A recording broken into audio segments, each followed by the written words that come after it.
श्री दादासाहेब सोमदळे शिक्षण प्रसारक मंडळ पंढरपूर संचलित विवेक वर्धिनी विद्यालय व कनिष्ठ महाविद्यालय पंढरपूर या प्रशालेचा मुख्याध्यापक म्हणून मी श्री मुंडे UR विजन 2025-26 यामध्ये विवेक वर्धिनी इंटरनॅशनल स्कूल प्रमाणे आपणा सर्वांना सुविधा पुरवण्याचा हा जो उपक्रम हाती घेतलेला आहे याची माहिती देताना मला अत्यंत आनंद होत आहे।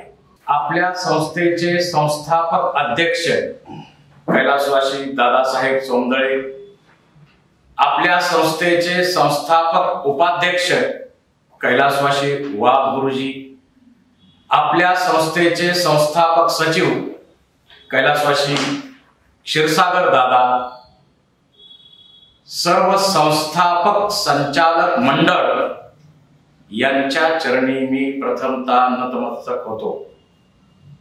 याबरोबरच विद्यमान संचालक मंडळ यामध्ये आपले सर्वांचे मार्गदर्शक, संस्थेच्या सर्व शाखांच्या प्रगतीचा अहोरात्र ध्यास घेणारे आमचे सर्वांचे आयडॉल डॉक्टर मदनजी क्षीरसागर साहेब, संस्थेचे उपाध्यक्ष सन्माननीय वाघ सर, आम्हाला सर्वांना खंबीर साथ देणारे संस्थेचे सन्माननीय सचिव ॲडव्होकेट वैभवजी टोमके, सर्व संस्थेचे पदाधिकारी, संचालक मंडळ यांना माझा साष्टांग नमस्कार। याचबरोबर या प्रशालेचे माझे सर्व सहकारी पदाधिकारी, शिक्षक, शिक्षिका, शिक्षकेतर कर्मचारी की जे मला खंबीर साथ देत आहेत, या सर्वांचा मी व्हिजन 2025-26 मध्ये राबवण्यासाठी अहोरात्र मेहनत घेतल्याबद्दल ऋणी आहे। व्हिजन 2025-26 मध्ये आपण विवेक वर्धिनीमध्ये सर्व प्रकारच्या अत्याधुनिक सुविधा देण्याचा निश्चय केलेला आहे। सर्व विद्यार्थी आणि पालकांना माझं नम्र आवाहन आहे की या सर्व सुविधांचा आपण 100% लाभ घ्यायचा आहे। गेल्या वर्षी नोव्हेंबर-डिसेंबर मध्येच आपण पालक मीटिंग मध्ये हे जाहीर केलं होतं की सुट्टीच्या दिवसामध्ये विवेक वर्धिनीचे जादा तास आपण आयोजित करणार आहोत। त्याप्रमाणे आपण एप्रिल मध्ये जादा तासांचं नियोजन केलं आणि विद्यार्थ्यांची पुढच्या वर्षाची बेसिक तयारी यामध्ये करून घेतलेली आहे। त्याचबरोबर जून महिन्यामध्ये सुद्धा जादा पिरियडचं नियोजन केलं जाणार आहे आणि उन्हाळ्यामध्ये सुद्धा काही वेळ का असेना विद्यार्थ्यांनी घरी अभ्यास केला पाहिजे यासाठी आमच्या सर्व शिक्षकांनी पालकांच्या व्हॉट्सअप ग्रुपवर विद्यार्थ्यांनी सुट्टीमध्ये कोणता अभ्यास करायचा याची माहिती आपणास कळवण्यात आलेली आहे। त्याप्रमाणे आपण शाळा सुरू होताना ही संपूर्ण माहिती जी दिलेली आहे त्याची तयारी करून प्रशालेस यायचं आहे। शैक्षणिक वर्ष 2025-26 मध्ये आपण जे नियोजन केलेलं आहे त्यामध्ये एप्रिल मध्येच मी शिक्षकांकडून मायक्रो प्लॅन बनवलेला आहे की ज्यामध्ये शैक्षणिक वर्षामध्ये जे 34 ते 38 आठवड्याचे प्लॅनिंग असतं ते पूर्ण केलेलं आहे आणि त्यामुळं प्रत्येक आठवड्यात कोणता शिक्षक कोणत्या वर्गात कोणता अभ्यासक्रम घेणार याचं संपूर्ण नियोजन केलेलं आहे। त्याप्रमाणेच नवीन शैक्षणिक वर्ष आपलं सुरू होत आहे। आनंददायी शनिवारचे जे उपक्रम आहेत त्या उपक्रमामध्ये मधल्या सुट्टीपर्यंत विद्यार्थ्यांना योगा, प्राणायाम, ध्यान आणि इतर जे शासनानं दिलेले उपक्रम आहेत ते घेतले जाणार आहेत। मधल्या सुट्टीनंतर विद्यार्थ्यांना स्पर्धा परीक्षेचं मार्गदर्शन केलं जाणार आहे। त्याचबरोबर विद्यार्थ्यांना यावर्षी ज्युनियर IAS हा एक अत्यंत प्रभावी असणारा उपक्रम संस्थेने सुरू करायचा मानस ठेवलेला आहे.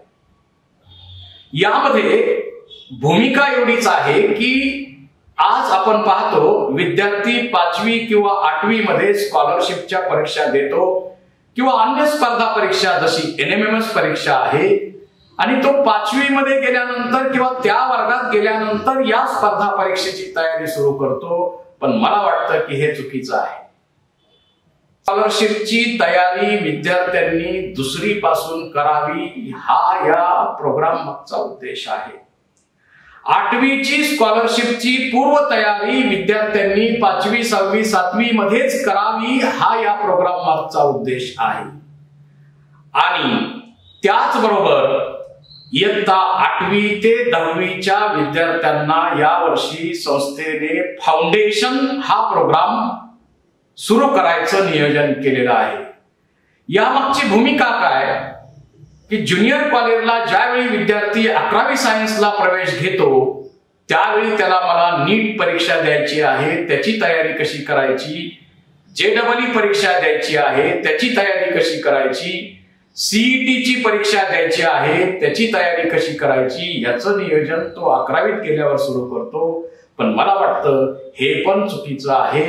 आमच्या विवेकवर्धिनीच्या विद्यार्थ्यांनी 8वी पासूनच नीट, JEE, CET किंवा अन्य कुठल्याही स्पर्धा परीक्षा असतील त्याची पूर्वतयारी 8वी पासून करता यावी यासाठी संस्थेनं हा फार मोठा प्रोग्राम विद्यार्थ्यांसाठी हाती घेतलेला आहे. विवेकवर्धिनीचा विद्यार्थी भविष्यात कोणत्याही स्पर्धा परीक्षेसाठी मागे राहू नये यासाठी संस्थेने गेल्या वर्षीपासून MCQ टेस्ट सिरीजचा हा जो प्रोग्राम आहे तो 5वी ते 12वीच्या सर्व वर्गांसाठी नियोजित केला, त्याची अंमलबजावणी केली आणि त्याचे परिणाम चांगल्या पद्धतीने दिसून आलेले आहेत. यावर्षी त्याच्याही पेक्षा प्रभावी प्रोग्राम आपण MCQ टेस्ट सिरीजचा आपल्यासाठी उपलब्ध करत आहोत. यावर्षीचे सगळे क्वेश्चन पेपर म्हणजे प्रश्नपत्रिका तयार आहेत. विद्यार्थ्यांना आपण बबल शीट म्हणजे ज्याच्यावरती OMR आन्सर शीट जशा असतात तशा प्रकारच्या आन्सर शीट आपण देणार आहोत. म्हणजे त्यांना ज्यावेळी प्रत्यक्ष स्कॉलरशिप किंवा स्पर्धा परीक्षा असेल त्यावेळी ज्या OMR शीट मिळणार आहे त्याची सवय सुद्धा आतापासून व्हायला पाहिजे, याचं नियोजन आपण केलेलं आहे.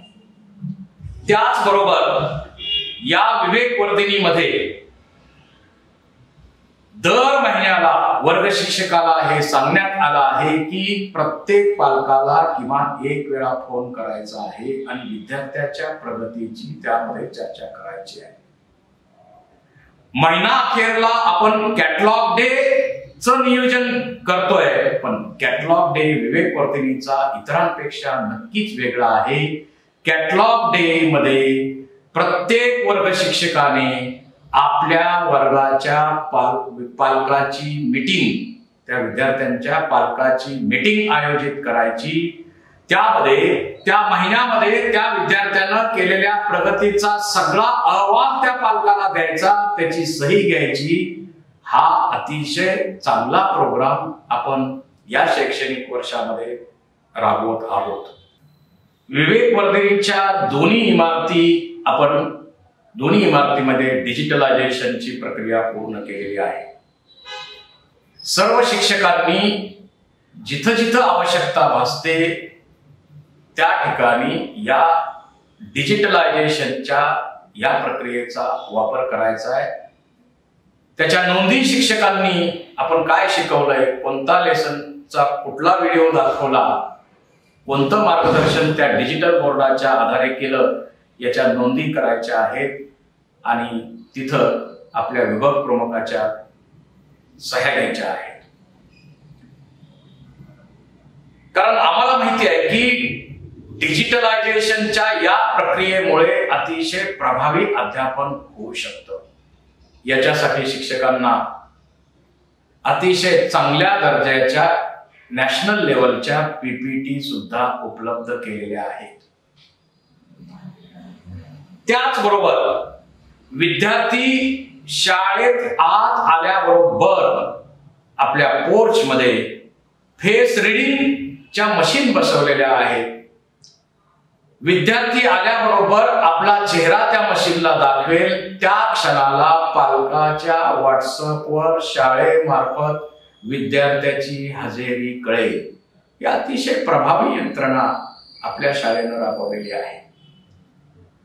ग्रंथालयाचा वापर सर्वांनी पुरेपूर करायचा आहे. सर्व प्रकारची पुस्तके आपल्यासाठी उपलब्ध केलेली आहेत. आपणास माहित आहे की दोन्ही इमारतीच्या सर्व वर्ग खोल्या आणि परिसर ऑडिओ व्हिडिओ या सीसीटीव्ही यंत्रणेखाली आहे. आणि माझ्या कार्यालयामध्ये जो स्क्रीन आहे त्याच्यावर दिवसभर मी यावर लक्ष ठेवून असतो. त्याचबरोबर विद्यार्थ्यांच्या सुरक्षिततेच्या दृष्टीनं कुठलंही कॉम्प्रोमाइज आम्ही केलेलं नाही, करणारही नाही. त्याचबरोबर विद्यार्थ्यांना शुद्ध आरओ सिस्टीमचं पाणी आपण उपलब्ध केलेलं आहे. शाळेचे संपूर्ण कामकाज, मग शिक्षकांचे कॅटलॉग असो, शिक्षकांचा रिझल्ट असो, बोनाफाईड लागणार असेल, दाखला असेल किंवा अन्य कुठल्याही प्रकारचे रिपोर्ट लागणार असतील, ते सगळं कामकाज आपण ऑनलाईन केलेलं आहे. त्याचबरोबर आपलं कार्यालय पूर्वीपासूनच ऑनलाईन आहेच. एका क्लिक मध्ये विवेकवर्धिनीचं कुठलंही डॉक्युमेंट आपल्याला सहजासहजी उपलब्ध होईल यासाठी आम्ही प्रयत्नशील आहोत. याबरोबरच वर्षभरामध्ये वेगवेगळ्या महापुरुषांच्या कार्यक्रमासाठी विद्यार्थ्यांचा सहभाग मोठ्या प्रमाणावर आपण वाढवणार आहोत. गेल्या वर्षीही आपण अतिशय प्रभावीपणे हा उपक्रम हाती घेतलेला आहे. ज्याप्रमाणे आपण विद्यार्थ्यांना उच्च दर्जाचं शिक्षण इथं देणार आहोत, त्याचबरोबर विद्यार्थ्यांची मानसिकता चांगली राहावी, त्यांना मोटिवेट करणं पण आवश्यक आहे. यासाठी वर्षभरामध्ये अनेक वेळा विद्यार्थी आणि पालकांसाठी मोटिवेशनल लेक्चर्स सुद्धा आपण आयोजित केलेले आहेत आणि यापुढेही ते करणार आहोत.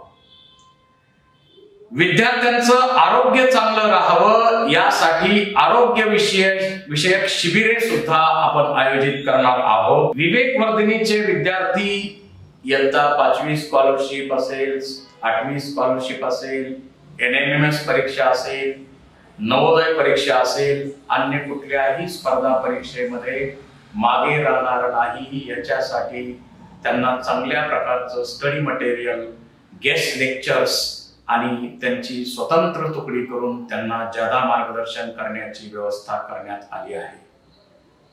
मला वाटतं विद्यार्थ्यांसाठी ज्या ज्या गोष्टी आवश्यक आहेत त्या सर्व प्रोव्हाइड करण्याचा प्रयत्न आम्ही करणार आहोत. आम्ही आपल्या पाल्याच्या प्रगतीसाठी कटिबद्ध आहोत. कुठल्याही गोष्टीचं कॉम्प्रोमाइज विवेकवर्धिनीमध्ये केलं जाणार नाही अशी मी आपल्याला ग्वाही देतो. नमस्कार.